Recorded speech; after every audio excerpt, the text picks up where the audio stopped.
The Ghost Ship by Zhou Dedong, I Vacation. At first there was no sign of anything ominous. Under a sky of clear blue with waves stretching to the horizon, 3 people pulled a boat slowly across the water, trading jokes all the while. All around them the reed beds crisscrossed in every direction, endless as far as the eye could see. A hush lay over heaven and earth. Now and then a wild goose would burst up from deep within the reeds with a clatter of wings and climb into the blue sky. Hoo-hoo would cry out excitedly, "Birds, there are birds over there." Shen Sanjiang laughed as he worked the oar. "There are so many wild birds here I could name dozens off the top of my head." This watery land was Shen Sanjiang's hometown. But he had moved to the city with his parents when he was still in elementary school, and by now he had not been back for 13 years. Now Shen Sanjiang worked at the television station as an editor. In the office he got along best with Hu and Zhou Dedong, and he often boasted about his hometown in front of them. Each time he boasted, he was also reliving his memories, his face full of longing. At last, in the late summer and early autumn of 2005, Hu and Zhou Dedong took leave from work, left the concrete and steel city behind, and came home with Shen Sanjiang to see the place.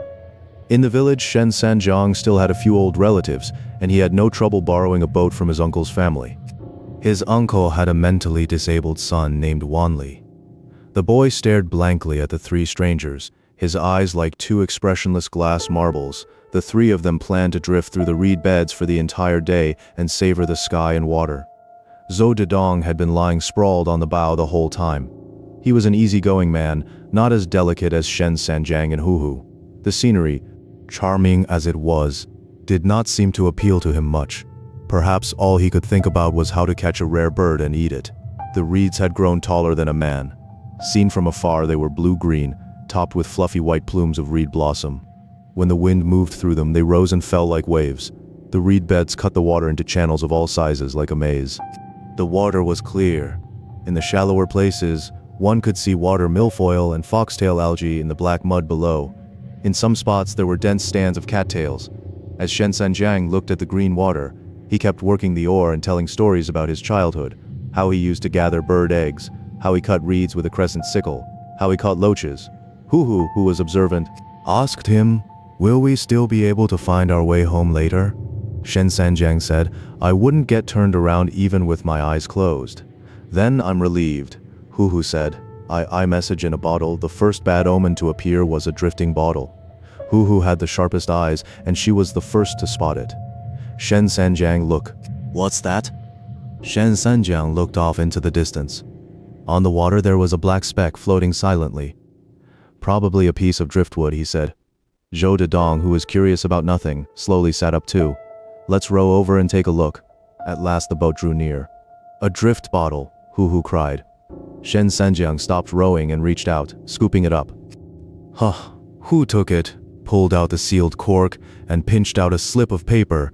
She said happily, "It must be some girl's letter looking for a boyfriend. Let me see first." Shen Sanjiang said, "At least keep the phone number." Zhou Dedong said, "If it really is a girl, she's mine." "Why?" Shen Sanjiang asked. "Out here, you're the host and I'm the guest. Besides, you have." As he spoke, he gave Hu a sly look. Hu had already opened the note. She stared hard at the words on it, and her expression changed. Zhou Dedong took the slip from her and looked. On it in crooked writing were the words, "I fell into the water. Keep me company. September 9, 1993. Zhou Dedong's face changed too. Shen Sanjiang asked, baffled, "What's wrong?" Zhou Dedong handed him the note. He read it, frowned, and for a long while could not make himself understand it. At last he said in a low voice, "Maybe some kid was playing a prank." Hu suddenly said, "Let's hurry back. I can feel a kind of wrong spirit energy in this reed bed." Shen Sanjiang said, "How can we go back just after coming out?" "With me here? Don't worry." Shen Sanjiang was a very loyal man. He liked to take everything on himself. Hu looked at Zhou Dedong. Zhou Dedong had sprawled back down on the bow again, eyes closed, and said, "I'm a man who goes with the flow. Do whatever you want." So the boat kept drifting deeper into the reeds. They're waterweed. Shen Sanjiang and Wanli were cousins. Shen Sanjiang's father was surnamed Shen, and his mother was surnamed Wan. The 2 boys were the same age, though Wanli was 3 months older than Shen Sanjiang. When they were children, Wanli was extraordinarily bright, At school, he was always in the top 3 on every exam and was much beloved by the teachers. Shen Sanjiang was in the same class, but his grades were terrible. Whenever his parents brought him something tasty, he bribed his cousin with half of it so that he would get a little special treatment during exams, but their seats were too far apart for copying. To solve the problem, the two of them devised a set of hand signals and practiced them countless times until they knew them by heart. As soon as Wanli moved his hand, Shen Sanjiang knew which problem he meant and what the answer was. In the autumn, when Shen Sanjiang's family moved away, the two cousins rode out together to gather bird eggs and collected a whole basketful. Just then a man from the same village, Huang Yaozi, was cutting reeds nearby. He shouted to the children, "It's going to rain, you'd better get home." So they rowed back. Soon a strong wind came up. 2 hawks wheeled through the gale, and the boat was rocked hard left and right. Wanli strained at the pole when suddenly, with a splash, Shen Sanjiang fell into the water. Usually Shen Sanjiang loved to fool around and would often play in ponds, so he was a strong swimmer. Wanli, on the other hand, was diligent in his studies and nowhere near as good in the water. Once Shen Sanjiang went under, he sank straight to the bottom. He kicked hard to rise, and then suddenly felt something clamp tightly around one of his ankles. In that instant, a vast terror shot through his body like electricity. His mind went blank, and his arms and legs began flailing wildly on instinct. At first, when he saw Shen Sanjiang fall into the water, Wanli did not think much of it. He knew full well that Shen Sanjiang was as fish-like in the water as any fish. But after quite a while, Shen Sanjiang still had not come up. All that broke the surface were strings of bubbles. Wanli sensed something was wrong and finally dove in headfirst. He sank to the bottom, opened his eyes, and searched for Shen Sanjiang. The water was thick with stirred-up mud and very murky. Through it, he vaguely made out a terrifying face. Shen Sanjiang's bloodshot eyes bulged outward. His mouth was clamped shut. His face had turned a deep eggplant purple and his hands clawed at him like a demon's, as if he meant to devour him. Wanli was terrified out of his wits. By then he had swallowed several mouthfuls of water. Every muscle in his body had tightened. And all that was left in his mind was one thin thread of consciousness: get to the surface and breathe and call for help. The moment he started up, Shen Sanjiang had already seized his ankle. That was no human hand at all, but a cold pair of iron tongs. Wanli used all his strength to fight his way upward, but he still could not break free of that grip. Yet the water was only about twice a man's depth. With one hard burst, Wanli got his head above the surface, and through his dizziness he saw the boat had already been blown far away by the wind. He shouted, "Help!" and was then dragged under by the hand below. Huang Yaozi was their savior. He rescued the two children. By then Wanli and Shen Sanjiang had both fainted. When the families heard the news, they rushed to the scene at once. Huang Yaozi said Shen Sanjiang's ankle had been caught by waterweed. It was a deadly waterweed. And Shen Sanjiang had in turn clamped onto Wanli's ankle. Wanli was the first to wake. His mother rushed up, cried out, "My son," and burst into tears. He was her only son.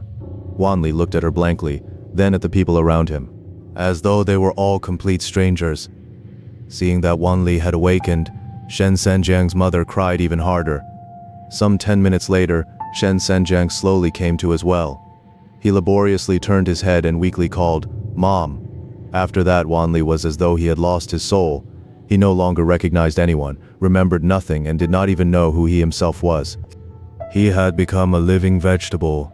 He dropped out of school. Half a month later, Shen Sanjiang's family moved away. Wanli's parents took him into the city several times for treatment, but nothing helped. From then on, Wanli did nothing all day except eat and sleep. Most of the time he sat alone on the roof, staring at the endless reed beds and mechanically making all kinds of hand signals. No one knew what they meant. IV, evaporation. This marshland wetland covered roughly 100 square kilometers.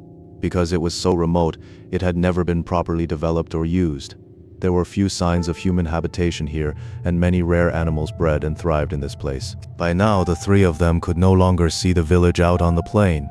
The golden wheat, the green corn, and the rows of poplar windbreaks on the land had all vanished from view, leaving only boundless blue water and the mysterious reed beds.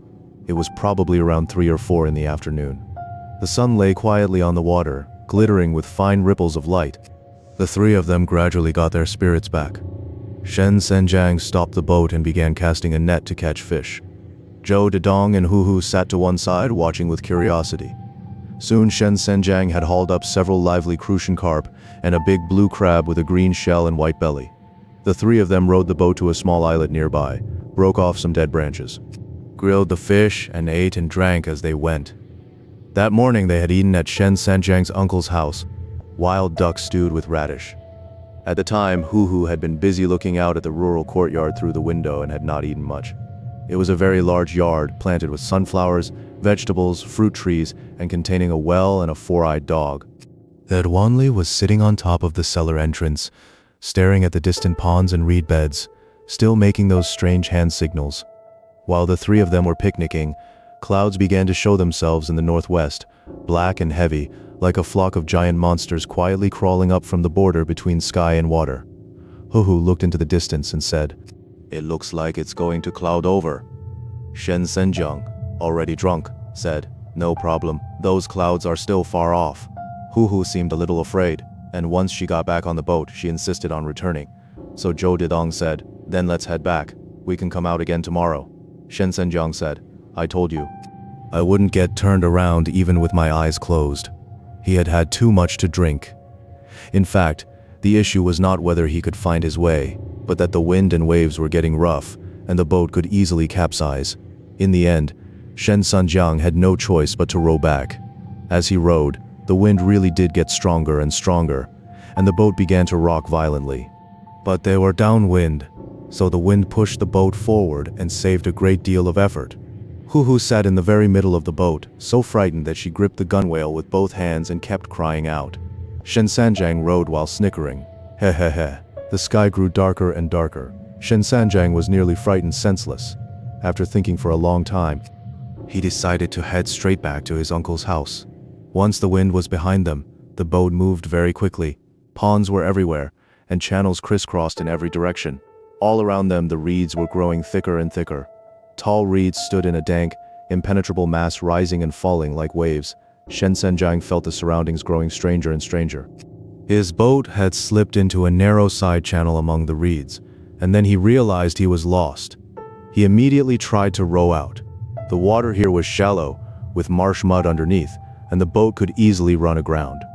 Darkness had already fallen, and the endless black slowly swallowed Shen Senjiang's heart, like a headless fly. He slammed blindly through the dense reeds until at last he managed to row the boat out onto open water. Then the wind suddenly died. The water went still. The walls of reed beds stood upright in the night, as though something inside them were silently watching him. Between sky and water there was only deathly silence, broken only by the sound of his oar. Swish, swish, swish. He shouted again and again, "Zhou Dedong, Hu, Zhou Dedong." There was no answer from the pitch-black water. He felt disaster was almost certain. He was cold. He rowed faster, hoping to generate some warmth in his body. Then suddenly he saw that baffling boat appear like a nightmare. It was floating quietly not far away, the curtain over the cabin still hanging down. With his heart pounding, he brought his own boat alongside it and called out several times, but there was no one on board at all. Zhou Dedong and Hu were gone. By the time Shen Senjiang returned to the village, it was already midnight. Everyone in the village was asleep. Everything was pitch black. He strode to the front gate of his uncle's house, but just as he was about to go in, he stopped short. In the darkness of the night, he saw a pair of shining eyes. It was Wanli. He was sitting rigidly outside the gate, his two hands still making gestures. Those were the hand code signals the cousins had agreed on when they were children. They had used them for years, and both of them knew them too well. Different hand shapes stood for different phonetic letters. And once a word had been spelled out, the fingers would come together as a pause. When they were children, they not only used this code during exams at school, at home too. When they were discussing something the adults would not allow, they used it all the same. Shen Senjiang tried cautiously. "Cousin, aren't you going to sleep?" Wanli stared woodenly into the darkness far away, as if he had not heard him. His withered hands kept making one gesture after another, and the sight was deeply unsettling. The reeds lay in that far darkness. The dog in the yard let out a howl and charged out. Instinctively, Shen Senjiang leaped behind Wanli and grabbed his shoulders. Wanli swayed once, then straightened his posture and continued gesturing. The black dog circled Wanli again and again, glaring at Shen Senjiang and barking wildly. Shen Senjiang's uncle soon came running out and drove the dog away. He glanced at Wanli and barked, "Why did you come out here? Go back and sleep." Shen Sanjiang's aunt had already died, and only his uncle and that foolish boy Wanli were living together. Wanli seemed to be afraid of his father. He immediately got up and went back inside. The uncle studied Shen Sanjiang's pale face and asked warily, "What about the other two? They're gone. What happened?" Shen Sanjiang then told him everything. After listening, the uncle squatted on the stone step by the gate and began smoking his pipe in silence. "What do we do now?" Shen Sanjiang asked helplessly. "I'm afraid they'll never come back." "How do you know?" The uncle sighed and began to explain. More than 10 years earlier, there had been a husband and wife in the village who went fishing in the reed beds. That day they had a good catch, and only after dark did they haul in the nets and head home. As they rowed, they suddenly saw a boat appear on the water. It seemed to have an arched cabin with a light curtain hanging over it, drifting alone on the surface. They rowed over to it. After making sure it truly had no owner, the couple decided to take it home. The husband rowed his own boat in front, and the wife rowed the other one behind. As they went on, the wind came up. The husband glanced back and found the other boat was gone. He was struck dumb with fear and searched the nearby water for a long time, but he never found the boat's shadow. He shouted himself hoarse, and still there was no answer from his wife. In despair, just then he saw that boat suddenly rise again out of the water behind him, still rocking as it drifted, yet his wife was already gone.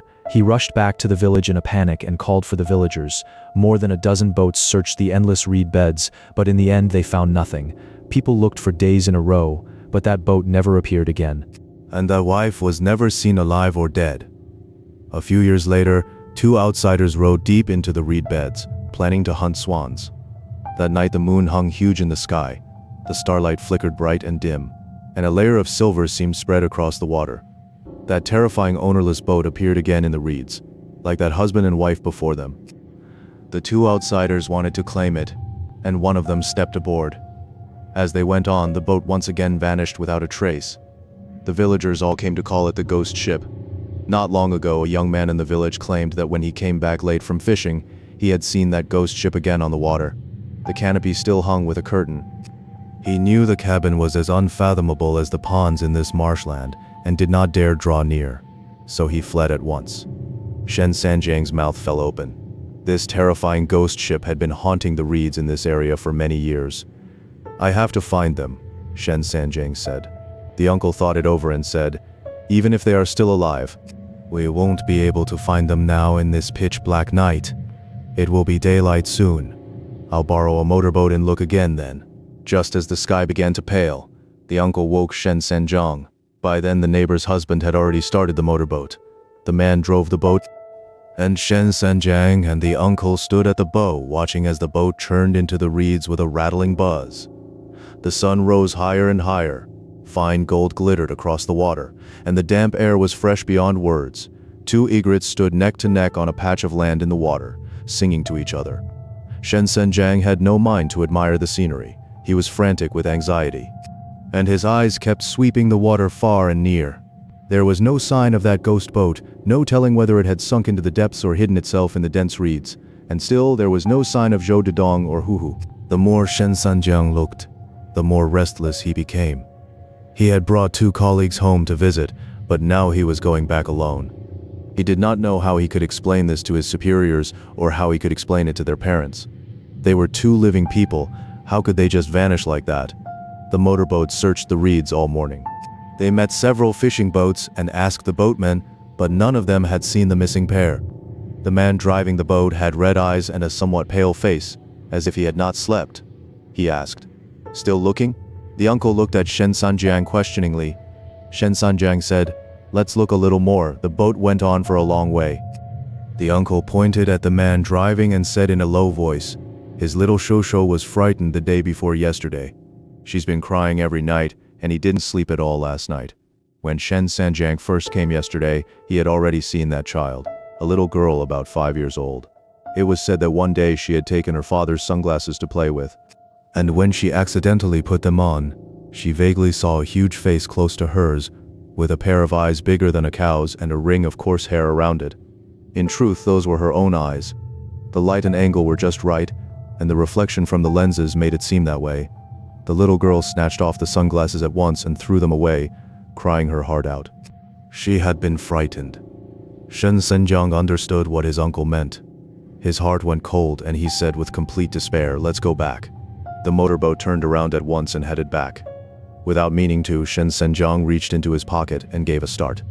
He had touched that slip of paper, the one from the drift bottle. He had not told Zhou Dedong or Hu about one secret. The date on that slip, September 9, 1993, was exactly the day he had fallen into the water that year. That coincidence was hair-raising. VI night had fallen deep. Shen Sanjiang did not sleep.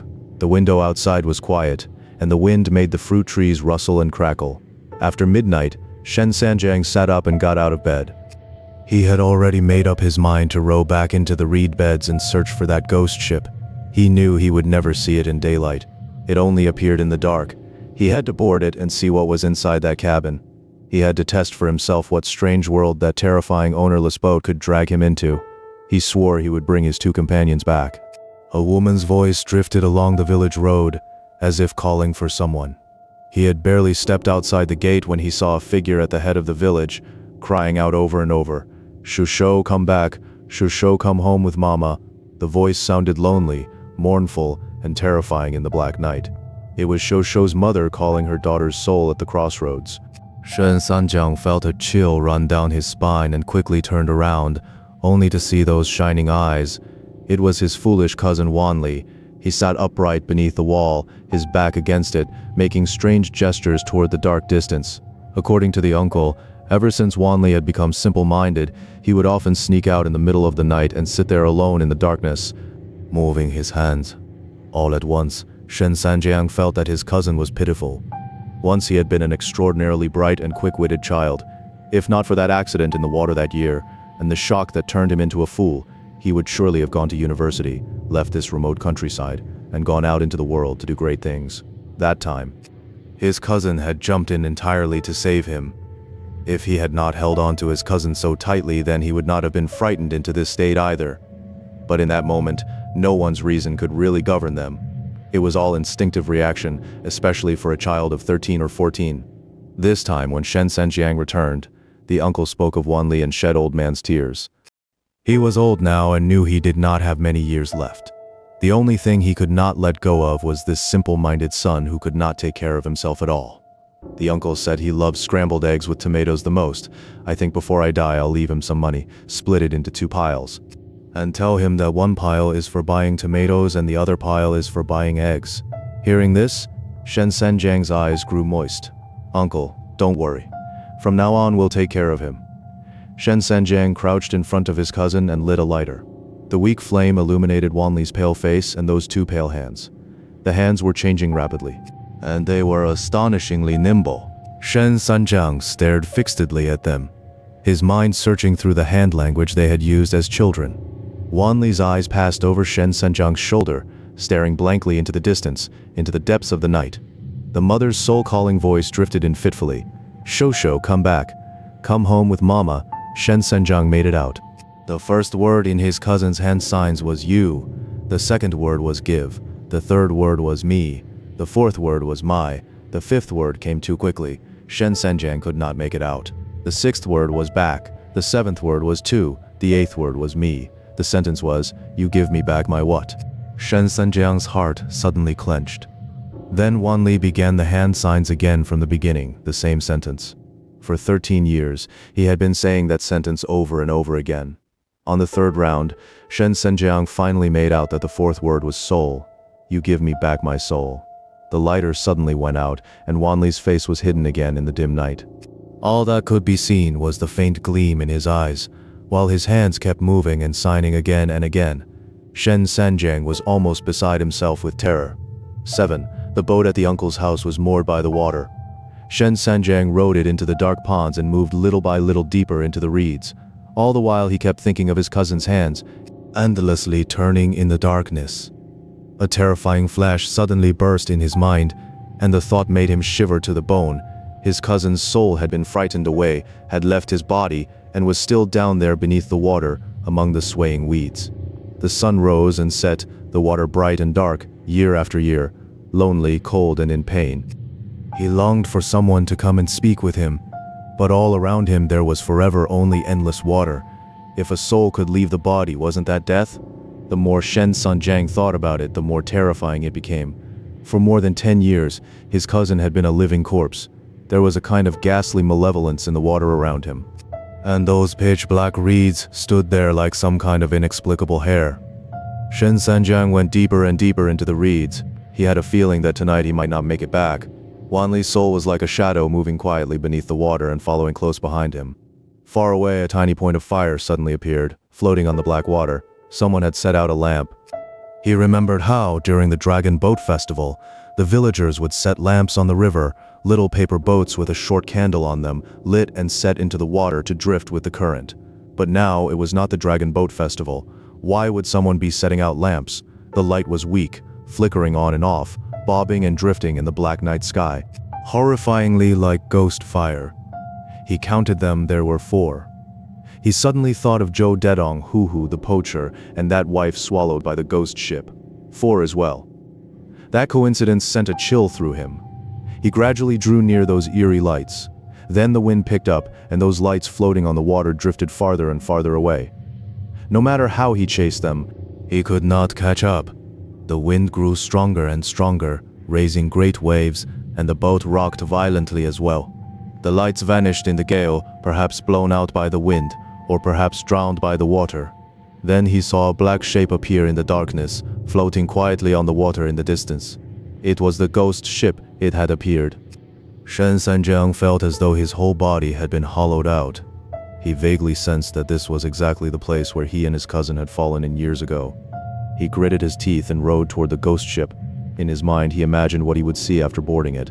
Perhaps when he lifted that curtain, he would see Zhou Dedong, Hu the poacher, and that wife. All 4 of them gathered around something and looking at it curiously. A candle would be burning in the cabin, its dim flame flickering on and off. They would not pay much attention to his appearance, only glance at him lightly and then go back to looking downward. Shen Sanjiang would carefully walk over and lean down to look as well, and then he would be shocked. The boat had no bottom. Beneath it was only black sludgy water. The wind grew even stronger, and the ghost ship drifted farther away with the wind, becoming more and more indistinct. Shen Sanjiang quickened his paddling and at last drew near to it. He did not rashly step aboard but followed beside it and studied it closely. It was an old boat, nothing special. The boat he and his cousin had ridden the day they drowned had been very similar to this one. The curtain over the cabin was still drawn, and there was not a sound from within. Only the wind. Shen Sanjiang thought of Zhou Dedong and Hu, and a surge of hatred rose in his heart. He brought his boat alongside, tied the 2 together with a rope, and stepped across in one stride. The strong wind made him stagger. He stood for a while in front of the cabin curtain, steeled his heart, and suddenly flung it open. Inside was pitch black. He listened hard, then looked again. It seemed as if there was nothing inside. His courage grew a little, and he cautiously stepped forward to test the floor. It was fine, so he went inside. A chill wind touched his spine. He turned back sensitively, and there was suddenly someone behind him. That face was deathly pale. It seemed that the drifting bottle and this terrifying ghost ship were all connected to him. Perhaps he had been hiding in the water beneath the boat all along, reeds clamped in his mouth. "You," Shen Sanjiang said in terror. Wan Li stared at him blankly in the darkness and slowly raised his hands, beginning to sign again. It was too dark inside the cabin, and Shen Sanjiang could not make out what he was signing no matter how hard he looked. Wan Li's hands moved faster and faster. At last Shen Sanjiang trembled and said, "Cousin, what exactly are you trying to say? Can't you just say it out loud?" Wan Li's hand signs suddenly slowed, then finally stopped. After that he turned around, lifted the curtain, and slowly walked out.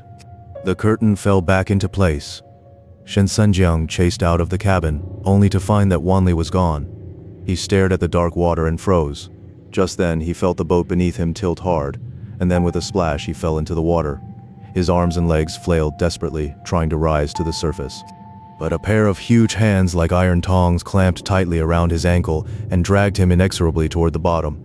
Shen Sanjiang's mind went blank. The terror of 13 years ago rose up before him again. Shen Sanjiang did not die. He was saved by his uncle. After he left home, His uncle discovered that he had rowed alone into the reeds and immediately called out Shusho's father. The two of them took one boat and followed after him. He had been worried that his nephew might run into trouble again. After the wind picked up, he saw Shen Sanjiang's boat seem to draw near another boat, but when they got close, there was not a single person on either boat. Then the uncle sensed there seemed to be sounds under the water, and bubbles were coming up. Clearly someone had fallen in. So he and Shusho's father jumped into the water to save them. They actually pulled up two people, Shen Sanjiang and Wan Li. After they were hauled out, both were unconscious. After a brief rescue, they woke one after the other, just as they had when they fell into the water as children. "How did you get here?" his father said, gripping Wan Li's hand tightly, though with a trace of anger. He had not expected his son to answer, because the boy had not spoken a single word for years. Unexpectedly, this time he did speak. "I came with my cousin to gather bird eggs." Then, he looked at Shen Sanjiang. Shen Sanjiang's eyes were blank, like those of an idiot. Not long after one night, villagers once again saw that ghost ship appear on the black water. It had only an arched cabin, with a curtain hanging over it. The end.